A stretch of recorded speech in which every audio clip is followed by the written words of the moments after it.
이제 어린 양의 혼인잔치에 신랑이신 예수님이 11절에서 16절에 나오게 되는데요. 백마를 탄 자와 군대가 나옵니다. 백마를 탄 자가 누구겠어요? 바로 우리 주님 예수님이신데, 우리 여기에 보면 예수님이 11절에서 16절에 어떻게 되어 있냐면 초월적 이름과 관계적 이름으로 기록되어 있습니다. 특별하게 12절에 보니까 예수님에 대해서 어떻게 되어 있냐면 예수님 밖에는 알 수 없는 이름을 가지고 있다. 그건 예수 그리스도의 그 신성, 무한하고 신비로운 성격을 이야기하는 그 초월적 이름이 되어 있고, 11절과 13절과 16절에 보면 예수님의 언약적 성격, 관계적 성격을 가지고 그 이름이 기록되어 있습니다. 예수님이 어떤 분이시냐면 충신이고 진실하다. 이 말은 뭐냐면 예수님께서 신실하게 우리를 구원해 내실 거라고 하는 그 이야기가 기록되어 있고요. 13절에서 예수님의 이름을 로고스라고 이야기하는 것은 말씀을 가지고 우리와 소통하는 왕이요 우리를 구원하신 그런 분이라는 이야기가 됐고, 16절에 만왕의 왕이요 만주의 주라고 하는 것은 언약적 주권을 가지고 우리를 건져내어 주시는 그런 분을 이야기하는 거죠. 저는 이 19장에 보면 어린 양의 혼인잔치에 준비되었다라고 할 때 이 어린 양의 혼인잔치의 아내인 우리 교회를 생각해 봤어요. 그리고 16절에 만왕의 만주라는 이 이야기를 통해서 제가 생각해 보는 것은 뭐냐면 우리가 어떤 합당한 아내로서, 어린 양의 아내로서 합당한 우리의 모습이 있는 건 아니잖아요. 어디 보면 거지와 같은 죄로 뒤덮여 있는 허물 많은 그러한 존재인데, 그런데 이 거지와 같은 나에게 왕자이신 예수님이 나에게 찾아와셔서 나를 건져내어 주시고 아내 삼아 주시는 그 놀라운 구원의 은혜가 우리에게 있다는 거예요. 그래서 우리가 날마다 살아가는데 이 구원의 그 은혜에 감격하여서 나 같은 자를 어떻게 아내로 부르셨나라는 그런 감격을 가지고 우리가 살아가는 여러분 되시기를 축복합니다.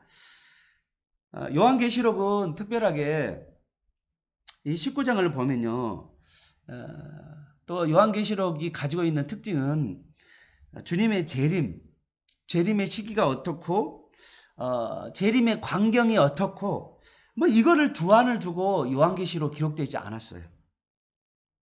그랬다면 아마 주님의 재림 광경이 아주 장엄하고 영광스러웠을 거예요. 그런데 그렇지 않아요. 주님의 재림이 아주 영광스럽게 안 나와입니다. 여기 20장 10절에서 11절에 재림하신 순간을 이야기하는데요. 빠져 있어요. 재림에 대한 이야기가 빠져 있습니다. 또 어떤 분은 요한계시록이 재림 직전에 짧은 기간에 일어난 일들에 대한 말씀으로 이야기하는데요. 그러지 않아요. 요한계시록은요, 초림부터 재림 사이에 일어난 전체 이야기예요. 어떤 짧은 한순간의 이야기가 기록되어 있는 것이 아니거든요. 그러면 요한계시록을 어떻게 해석을 해야 되냐라고 하는 이 문제는 되게 중요해요. 요한계시록을 어떤 재림의 장엄함과 어떤 짧은 시간으로 보지 않고 요한계시록 전체가 1장부터 22장까지 뭐를 말하려고 하는지 이 기록 목적을 이해한다면 이 19장의 위치를 이해할 수 있어요. 1장에 보면 요한계시록에 7별을 잡고 7 금초대를 다니고 있는 그 금초대 사이를 다니고 계시는 분이 계시는데 그 주님이시잖아요. 2장과 3장에서는 7교회 계속해서 이기는 자라고 우리에게 이기도록 격려하고 있다는 거죠. 교회에게 이기도록 격려하고 있어요. 그리고 4절부터 19절까지는 로마 황제, 로마 제국의 핍박과 환난 중에서 선한 싸움을 싸우고 믿음을 지키고 인내하고 그렇게 격려하도록 되어 있다는 거죠. 19장 16절에 보면 하나님 앞에서 성도들 앞에서 만왕의 왕, 만주의 주 그러면서 싸움의 야전 사령관으로서 예수님이 기록되어 있는데요. 그러면서 이 싸움의 야전사령하신 예수님 때문에 교회는 승리할 수밖에 없다라는 것을 말하고 있는 거예요. 그리고 20장과 22장에는 원수를 심판하시고 그리고 이기는 자에게 보상을 주는 그런 공격되어 있습니다. 그래서요, 오늘 요한계시록은 끝까지 믿음과 인내로서 이기는 자가 되기를 바라는 거예요. 우리 교회에게. 그래서 19장은 뭐냐면 주님께서 우리를 위해서 싸우고 계시고 또 이 세상을 심판하러 내려오시고 그리고 그 심판하는 일 가운데 어린 양의 아내인 우리가 예수님과 함께 내려오는, 그래서 함께 이 땅을 심판하시는데, 근데 이걸 뭘로 심판하냐 하면 하나님의 말씀으로 심판하시는 그 장면이죠. 그리고 우리가 하나님의 말씀을 이 땅 가운데서 마지막 때 증거하면서 이 땅을 심판하는 복음과 구원의 복음과 그리고 이 땅을 심판의 복음을 두 가지를 우리가 증거하면서 살아가야 하는 그런 것이 19장에 기록되어 있다는 거죠. 17절부터 21절 잠깐 보시면 17절 20절은 짐승과 거짓 선지자가 잡히는 장면이 나오는데요. 19절 잠깐 보시면 19절에 적군들이 대열하고 있죠. 쫙. 그리고 짐승이 앞장서고 있고 땅의 임금들과 그들의 군대들이 그를 뒤따르고 있잖아요. 근데 싸움을 시작했는데 여러분 이 싸움이 얼마나 웃기냐면 싸우는 장면이 없어요. 그리고 싸움은 허무하게 끝나버립니다. 전쟁이 싱겁게 끝나버려요. 어떤 목사님은 이 19장을 보고 휴거 이야기도 하시고 또 어떤 목사님은 여기를 아마겟돈 전쟁 이런 이야기를 하시면서 앞으로 제3차 전쟁이 일어날 것이다 라고 말을 하는데요. 이거는 어디에도 전쟁 이야기가 아니잖아요. 전쟁을 하려고 했는데 사실은 이 전쟁은 영적 전쟁이거든요. 인간끼리 전쟁하는 3차 전쟁이 아니거든요. 아마겟돈 전쟁도 아니거든요. 여기는 영적 전쟁이고 또한 그리고 이 전쟁, 영적 전쟁은 어떻게 영적으로 전쟁하는데 예수 그리스도와 이 세상의 존재가 싸움을 만약에 한다면 그 싸움이 되겠냐 이거죠. 전능하신 주와 그리고 만왕의 주, 만주의 주신 그 분과 싸운다는 그 말이 되겠냐 이거죠. 이길 수 있겠냐요. 불가능한 이야기죠. 그래서 요한계시록을 우리가 이해하는 데 있어서 전능하신 하나님이 이 땅을 심판으로 내려오시는 19장의 이야기를 통하여서 우리는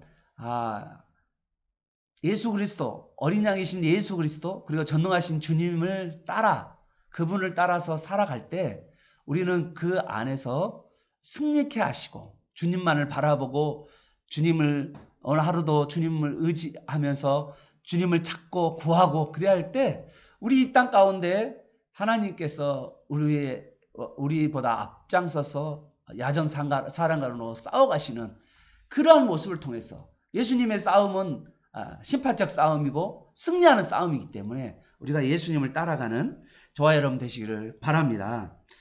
요한계시록이 해석하기 어려운 것이 뭐냐면요. 계속해서 전쟁에 대한 이야기가 나와요. 여러 가지 전쟁. 잘 보시면요. 14장, 16장에서도, 13장에서도 전쟁 이야기가 나오고요. 싸움 이야기 나오고, 16장에서도, 16장 17절에 가면 또 전쟁 이야기가 나오고, 그리고 또 19장에서도 20장에서도 전쟁 이야기 나오고, 수많은 전쟁 이야기들이 그냥 요한계시록에 나오는데, 그러면 이 전쟁이 여러 전쟁이 있냐? 아니에요. 요한계시록은 전쟁을 여러 각도에서 동일한 전쟁을 가지고 여러 각도에서 말하려고 하는 거예요. 왜냐하면요. 요한계시록 14장에 가보시면 14장에서 이미 14장 안에 마지막 구원과 심판에 대한 이야기가 14장에도 기록되어 있고요. 16장 17절에 가면 용과 짐승과 거짓 선지자 바벨론이 7번째 대접 심판에 의해서 멸망됐다라고 또 이야기되어 있고요. 그러면서 16장 18절에 가보면 다 되었다. 심판이 끝났다고 선언되어 있거든요. 그런데 19장에 가보면 또 19장 2절은 짐승이 잡히고 거기서 잡히고 이렇게 돼 있단 말이에요.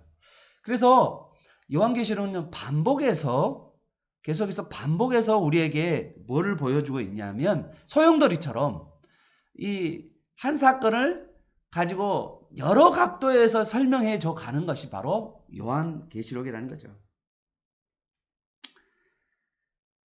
따라서 전쟁도 16장에 가보면 싸움도 온천하 임금들이 큰 날에 아마겟돈 전쟁이라는 전쟁이잖아요. 그 전쟁. 그리고 20장 8절에 가보면 땅의 사방에 곡과 마곡이 미혹하여 싸우는 전쟁. 이것도요, 아마겟돈 전쟁이나 곡과 마곡 전쟁이나 동일한 전쟁이라는 거예요. 같은 전쟁을 가지고 계속해서 우리에게 반복적으로 말씀하고 있는 거죠. 19장 20장도 그러니까 3차 전쟁도 아니라는 거예요. 뭐 인간들 사이에 3차 전쟁이 일어나고 중동 전쟁이 일어나고 EU가 전쟁이 일어나고 러시아가 중국이 전쟁을 일으켜서 어떤 전쟁을 일으켰다 그런 이야기가 아니죠. 요한계시록은 그런 전쟁에 대한 이야기가 아니고 영적 전쟁에 대한 이야기죠. 여기서 불과 유황 가운데 거짓 선지자나 또한 짐승이 빨리게 되는데 이 영적 전쟁이지 이게 어떻게 이게 육적인 인간적인 전쟁이 아니라는 걸 말할 수가 있습니다. 사랑하는 우리 교우 여러분, 오늘 19장 이야기는 우리 주님께서 이 땅에 심판하러 또 싸우러 내려오시는 분이라고 말씀하고 있습니다. 그리고 거기에 우리가 영광스럽게 신부로서 군복을 입고 흰옷을 입고 우리가 예수님과 연합하여서 영적인 싸움을 하고 있다라고 우리에게 말씀하고 있습니다. 19장 이야기는 재림 이야기가 아니고 영적 싸움을 우리가 하고 있다라고 하는 이야기를 19장에서 우리에게 말씀하고 있다는 걸 여러분 믿으시기를 바랍니다. 아직 어린 양의 혼인잔치도 벌어지지 않고요. 준비되어 있다라고 말하고 있습니다. 우리를 흰옷을 입혀주시고 그리고 우리를 영적 싸움에 동참케 하시고 이 영광스러운 자리 가운데 우리를 세워주시는 우리의 주님을 우리의 신랑이신 예수 그리스도를 바라보면서 오늘도 영적 전투에서 승리하시고 20장에서 우리의 원수 마귀 사탄을 물찌르신 그리고 마지막에 주님께서 재림하시고 그리고 21장에 어린 양의 혼인잔치 가운데서 우리가 주님과 함께 영원한 천국에서 주님의 기쁨을 누리는 주님과 함께 기쁨을 누리는 천국의 기쁨을 누리는 거기에 동참하는 우리 교우 여러분 모두 되시기를 축복합니다. 아멘. 하나님 아버지 오늘 전능하신 주가 이 땅을 통치함을 믿습니다.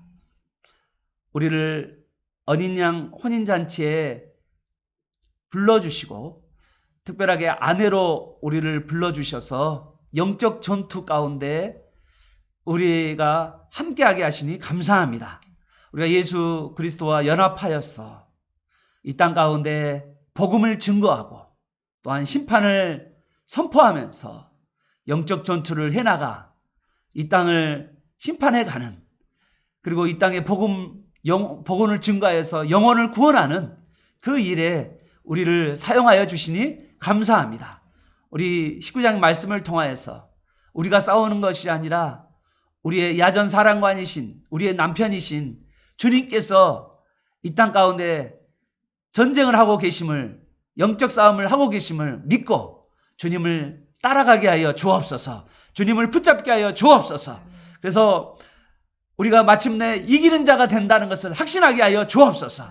때로는 이 땅 가운데 핍박과 환난과 어려움이 있을 때마다 우리의 눈이 어두워져서 이 세상의 쾌락과 유혹 가운데 자기 욕심 속에 빠져들지 아니하게 하여 주시고 우리의 대장 되신 예수님을 바라보게 하여 주시고 예수님과 함께 동행하며 살게 하여 주옵소서. 그래서 믿음의 경주 인내의 삶을 통해서 마침내 이기는 우리가 되도록 도와 주옵소서. 예수님의 이름으로 기도합니다. 아멘.